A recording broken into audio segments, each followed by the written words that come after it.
was arrested and dragged before a lunatic called Judge Eric Moy. Moy, who has enjoyed a taxpayer-guaranteed six-figure salary throughout the pandemic, ordered Luther to apologize for her sins. She refused to do that. I have to disagree with you, sir, when you say that I'm selfish, because feeding my kids is not selfish.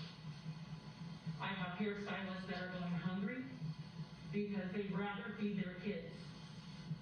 So, sir, if you think the law is more important than kids getting fed, then please go ahead with your decision, but I am not going to shut the salon. For refusing to grovel before Judge Moy, Shelly Luther went to jail.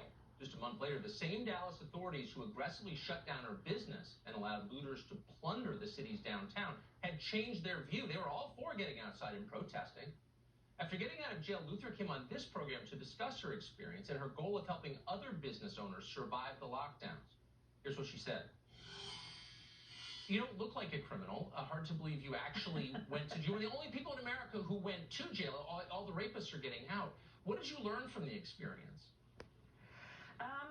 Well, I definitely learned that whatever's going on in that court system is not fair, and we need to take a harder look in that for sure.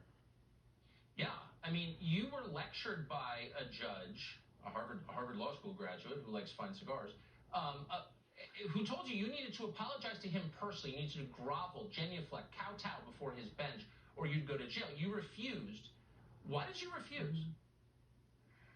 Well, he wanted me to apologize for being selfish, and I just told him the government really didn't give me any choice. If we're not getting the government funding that we're promised, and weeks go by, they kind of forced my hand in going back to work, and I was not going to apologize for working to feed my kids and let my stylists feed their family as well. Most people, I think, would have said, I don't want to apologize to this pompous moron. On the other hand, I really don't want to go to jail. Did it occur to you maybe just cave this one time and call it a day?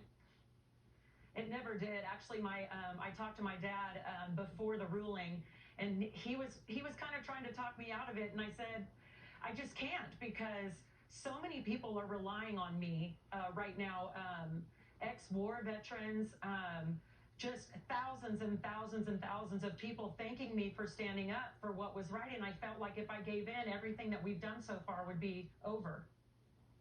So you're a female business owner who took a stand on conscience, an unpopular stand, and was jailed for it. That's the profile of a hero in our culture. You're not being treated like a hero by the news media. Why do you think that is?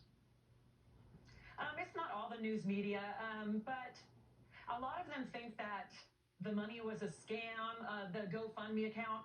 Look, I went into jail with $20,000 of legal funds that someone I didn't even know started for me.